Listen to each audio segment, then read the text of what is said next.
Welcome to Hexapodcast, brief discussions about insects and entomologists with your hosts, John Steyerman and Lee Dyer. Hey, John Steyerman. It's good to see you again, man. Hey, Lee. What's up? Yeah, what's up in the world of insects? Today we have a special guest, Dr. Matt Forrester from the University of Nevada, Reno. And Matt's going to help us talk about this vast topic of insect diversity. He says it's too much to discuss in one podcast, but we'll give it a shot. Welcome, Matt.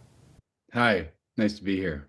Well, it's great to have you, man. So John and I are going to ask you some questions, and we're going to say stuff that we think, we know about insects, and we'll just all kind of pitch in. But basically, I just had three questions that I thought we could talk about, unless you wanted to start with a story. Last week, John told us a story about how there is a student who actually wants to study fly systematics in his lab at Wright State University. Like a fly is a very lazy name for an insect. I don't have a dream that's so beautiful, so we should just get to the questions. Yeah, let's jump right in. But first, just give us a definition of a species. Because as you know, I use interactions as the unit of interest when studying diversity. But here we will go with the standard unit, and that is species. So we're going to talk about species diversity. But to do that, some people don't even think there is such a thing as a species. So to do that, let's start with the species concept. Yeah, so if I've got to define it, I guess I'd go with some sort of evolutionary species concept. You know, a population can go its own way. You can go your own way. Go your own way. In terms of response and adaptation and all those things. Okay, great. So we're going with the Fleetwood Mac species concept for this entire episode of Hexapodcast. One other quick thing, could you just tell us a little bit about your exciting new journal? I want to hear more about that. Sure, yeah. We have recently founded the Journal of Lost Species. So there's a gazillion journals in the world, right? And it's almost like, I think, a stereotypical middle-aged academic thing to do to make a neurojournal, but that wasn't the goal. I had this kind of a revelation. You have a few good ideas in life, and honestly, I feel like this is one of them, so I'm kind of proud of it, and that's to have a journal where people can report on the loss of species, which can be extinction or declines to the point where you can't find something. And so reporting extinction and loss and then promoting rediscovery. People like to go out and look for things that they haven't seen in a long time.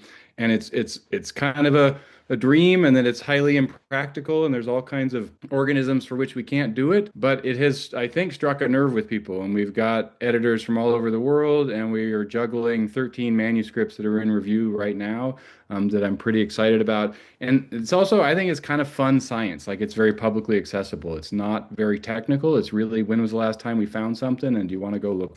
So let's switch to today's podcast about diversity, which I admit is a vast topic. And let's start with extant species. Preferably talk about extant species of insects, but Matt likes to talk about everything, which is fine. I usually give the exaggerated range of 4 million to 80 million based on some older papers. What do you guys think? Well, yeah, I thought that it kind of been narrowed down to 3 to 5 million, right? No. Nope, man. I thought the recent papers that use various methods, numbers of described species over time and stuff like that. It's kind of brought the estimates of the total number down to, 5 million kind of is like the high estimate. Yeah. Okay. Wait, Please be quiet. I'm the guest here, right? Okay, Shouldn't go I ahead. tell you what I'm doing? Let's hear what Matt thinks about this. Okay. So I just did this in my class, so I'm pretty primed. If you Google it or ask some biologists, not John Steyerman, the number you'll get is 8.7 million, which is from that Mora et al. Paper from a number of years ago, which I think was kind of clever. Like I when I covered this paper in my class, I both love it, and then the question is, why might it be wrong? So 8.7 million, I think that has to be doubled at least. And I think fungi alone would double that. You know what I'm saying? If We're not counting bacteria here, right? love bacteria and archaea, but no, we're not counting those. But if you just do fungi, it would double it. It has to be 16 to 20 million. And then if you go for other groups that we are really woefully undereducated about the higher levels of diversity, right? Because that Moore et al. Is based on having the right numbers for higher bits of the Linnaean taxonomy. And if we've like missed some orders and families, it jumps way up. So Yeah. I say 30 to 50 for my class million. Dr. Forrester is talking about estimates for the total number of species of multicellular organisms, not just insects. I'm saying that 3 to 5 million, not because I believe that, but because I thought that that was what people were honing in on in terms of doing, various analyses. But no, I think that that's a low number. And just as a case in point, so the group that I work on, which are relatively large, so we should know them well relative to tiny things. Neotropical tachinids, we're maybe at 10%. Like that 10% would be a high estimate of what we of the species that are out there that have been described, and that's a relatively large insects. So yeah, I think it's probably 10 million ish. And John, I think you were right in saying there are people that have wanted to push the Moore et al. Estimate down. Isn't the right thing to do? My estimate for 3 to 5 million was for insects. Then that actually matches the Mora paper, I think. Okay, so we all agree it's 8 million species of insects. And I'm wondering what you guys think about what the best approach is for figuring out how many species there are. And then a bug is miscellaneous. Anything that I don't know what that is, that's a bug. You know? Well, I'm not sure. I mean, there have been lots of different ways of getting at it. I think some more of the more recent ways are these studies where they, like the big Canadian, the Hebert et al. Canadian study where they set out malaise traps and they sequenced everything, and they're like, okay, how many sequences are there? How many, what do they call those bins, right? Sequence CO1 bins are there? And then they say, okay, well, if Canada's X% of the world's total fauna, then you extrapolate that. The one group that had the most unknown, relatively the most unknown species from their malaise traps, which is only flying insects, were gall midges. Right? They estimated there may be gall midges and there are beetles, which was pretty cool. That's awesome. Yeah. So these are all variants of Terry Irwin's 1982 study where you just extrapolate. So in this case, it was just beetles and one species of tree, Lueus mannii. But it seems like that's what everyone still does. They have some method, like a focal tax at one site, and then they extrapolate. I think the right answer has to be we just support people who are figuring it out for different lineages, right? Because we just have this long history of extrapolation tricks, and they just keep getting more and more sophisticated, but they're still just tricks, and they're ignoring the fact that we might be missing major lineages. I mean, think about the bizarre eukaryotes that live around the grains of individual sand at the bottom of the ocean. I mean, there's entire phyla that we don't understand. But just to be devil's advocate, like what if you just, you did samples, you collected eDNA, so you're collecting DNA from all these things like in aquatic environments or whatever. What if you just sequenced everything? Maybe that is the actual, if you want to know how many things there are and you come up with some rough, cutoff, or that's different from the other thing. Here's the devil's proposition on diversity, right? What if you could know the exact number, but you don't get to know the identities of any more species moving forward? Would you take the proposition or not? No, that's not interesting at all to me. There you go. Okay, I think that's good. Wait, I shouldn't say at all. It's a tiny bit interesting, but I think it's less interesting than knowing something about one species. Yep. Yeah, because we know it's all burning, right? So we might as well learn about a few more, I think. And that's the thing about this unknown diversity is it's not the number per se, whether it's 5 million or 8 million or 80 million. It's the stories. It's the actual species itself, and that's why funding the taxonomy is more important than funding the special extrapolation method. And sometimes those extrapolation methods don't necessarily, they're working in areas that are pretty well studied anyway, and so it doesn't necessarily reveal any new species. Okay, so we have to keep moving here because I have a short attention span, and maybe so do the 2 or 3 listeners that might be listening to the podcast.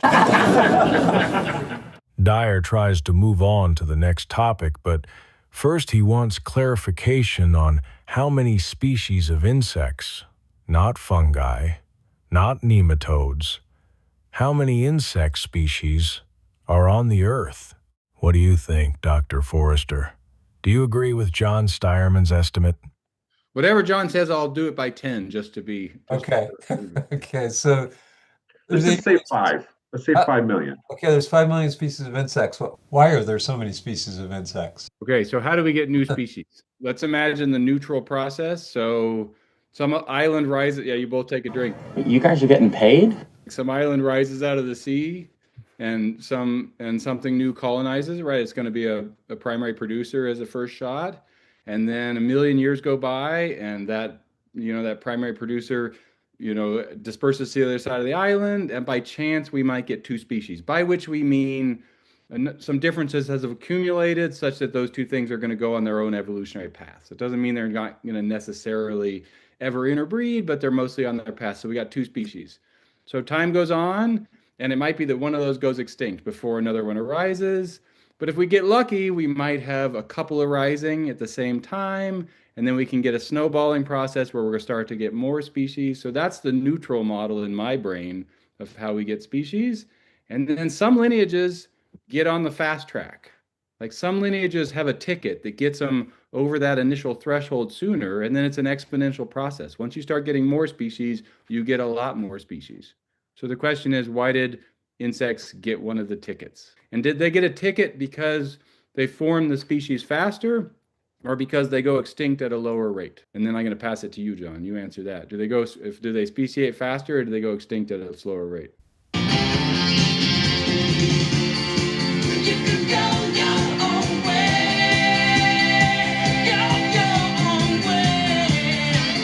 So I think that the reason insects are so diverse is that they're old. They've been around for a long time, right? There's been a lot of time for those processes to happen. So that's one thing.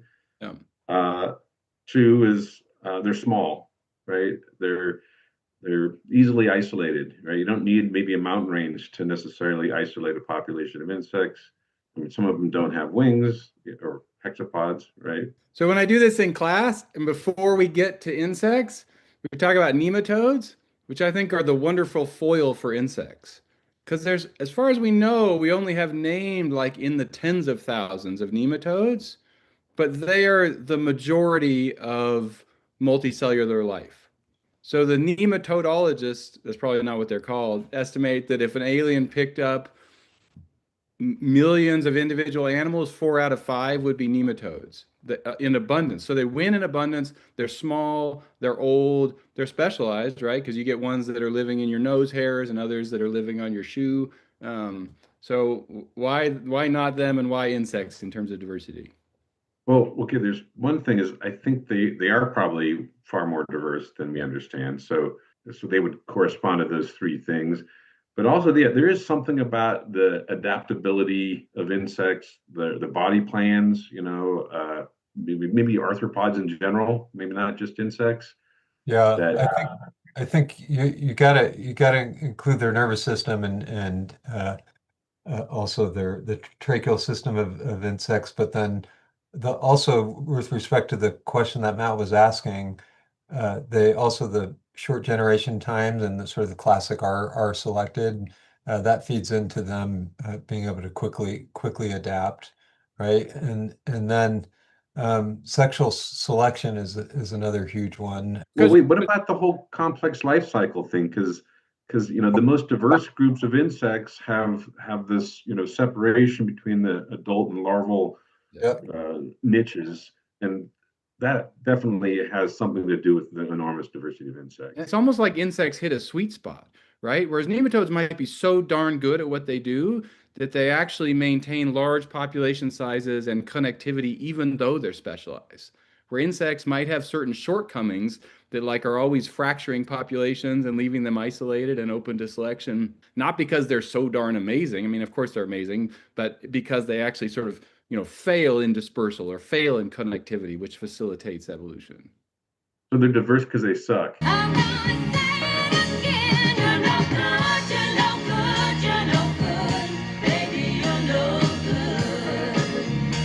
Yeah, no, it's a sweet spot. They're good at some things, they're not good at everything. Maybe nematodes are good at everything, and then I'll stop talking about nematodes. No, nematodes. Those are great. Yeah, the whole metabolist thing, though, John, you're right.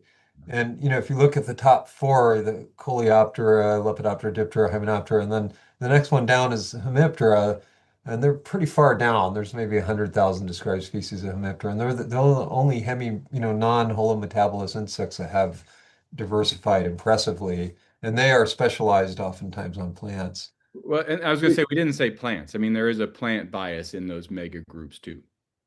Yeah, there is. There's a parasitic bias, though, maybe, because some of those groups have a ton of parasites. Like the parasitic Hymenoptera is incredibly diverse, right? It's another group that I bet you we've got about 10% described. I include that under specialization. But here's another idea. It may not be just one story, right? The Hemiptera are incredibly diverse, but they don't have that whole metabolist development. But they've got some other things, right? So there might be a couple different stories within the whole giant insect diversity story. Okay, so I can play the neutral card even harder if you want. Is if you look at the distribution of diversity at different levels in the hierarchy of life, whether or not it's among phyla or orders or families, all the way down to genera, you always get a few that are super diverse and most are not. The repeatability of that pattern suggests to me that diversity just happens, and it's always the case that a few lineages get the lucky card, and they just by chance cross a threshold, and then they exponentially increase. So we tell stories about leps and coleops and dips, but it might be that they just got the lucky card, and you rerun it, it might be Neuroptera and something else that are crazy diverse. I don't know. We don't have a replicable planet to find out. Like, there's a reason why Neuroptera are not as diverse as beetles, and it's probably in part due to the beetles. We could argue about why beetles are more diverse, but part of it is that Neuroptera, they're all predators. They don't do anything else but eat, their other organisms. But beetles do everything.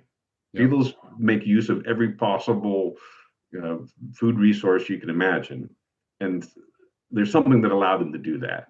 Yep. And I'm kind of like being devil's advocate, of course, but I do think it's useful to remember that. And I do maintain that wherever you look, you will find that non-normal distribution of diversity, which I think still deserves to be explained. Yeah, no, it's a really good point. Okay, I'm going to hit the last topic. What? I thought we were just getting started. So then the last thing is really kind of a question for Matt, but I want to hear John's thoughts on it too. And that topic is recent declines in insect diversity due to global change parameters, which is something that's really hard to document for insects. Documenting declines is hard enough. In any spot, can you find fewer of something than you used to? And the thing that you wrote recently, Lee, I've continued to think about it. Like in the tropics, in diverse places, how hard it is to even figure out that something is declining, let alone extinct. And then extinction is super hard because extinction means the last individual has died, and it takes decades to agree upon that. And there's also this quirkiness that we've kind of ceded that definition to the IUCN. Like there's this international body that we've decided they get to decide when things are extinct, and they've done a great job, and they're really hard workers, but there's a real backlog of things to be considered. So I think we simply don't know how many things are going extinct because declines are hard enough. Hard times come again no more.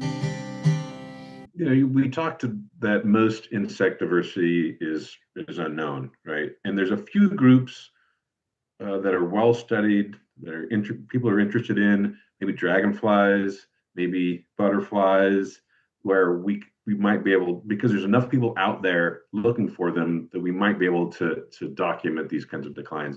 But for most insects, we'll never know. For example, I've been working on a revision of some species or of a genus of tachinid flies, and I have these samples from South America, like from El Salvador, that this was collected, in 1940 or something like that from El Salvador. And I'm thinking this thing probably doesn't exist anymore. So even things that we're describing as new, they may be extinct in the wild, and we'll probably never know. Yep.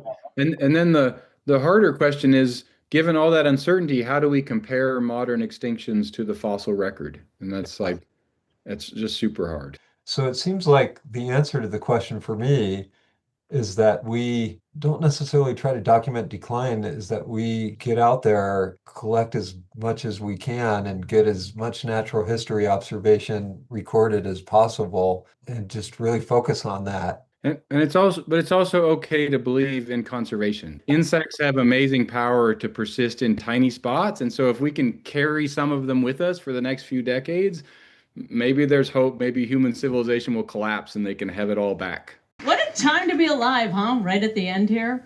Isn't it amazing? It's the end of civilization, and I'm still just so focused on getting in my steps. So someone said to me who was on my committee a million years ago, PhD wise, like, okay, so you have to make a decision for resources, and you can either learn something new or you can fly to some remote Pacific island and you stop the extinction of some dung beetle that lives on the top of a volcano. Which do you do? And I say, like, let's save the dung beetle volcano. Like, why not? So yes, charismatic, but also like, let's talk about saving things just because we can. Okay, we've exceeded our time limit, so let's give some final quick take-home messages about insect diversity. What drew me to entomology and studying insects was that incredible diversity and all the unknown diversity out there. So, and even though it's complex and there's lots of unknowns, I find it very attractive intellectually to think about and to learn about. So diversity is one of the reasons why insects are special and why we're interested in them. I think diversity is the greatest puzzle the planet's got, and we shouldn't give up trying to understand it while we still can. Yeah, I agree. I think, and it doesn't have to be biotic diversity. I think diversity as a concept is one of the most fascinating scientific concepts that we could investigate. And it's intellectually challenging, interesting, and worthwhile. And I can talk to just about anybody on a bus, in a different language, on an airplane about diversity and get them interested in it. Not because I'm good at talking about it, but more because it's interesting. I also love the things that humans do. A lot of things I don't love about humans these days, but I love the things that humans do that are futile and just for their own sake, like art, right? Like, we don't actually need to know about those last echinids from El Salvador, but we want to. And so why shouldn't we? Like, it's no different than a painting in that way to me. Why everything turned around. Okay, thanks for having me. It's been pretty fun. It's fun for me. Starman thinks it's boring, though. No, I think now that we have Matt here, it got interesting.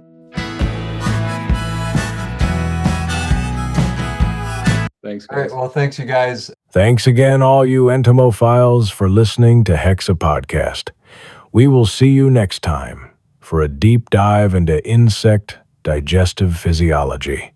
Excellent stuff. On the wheel right by your side. Hold on to the end of the line.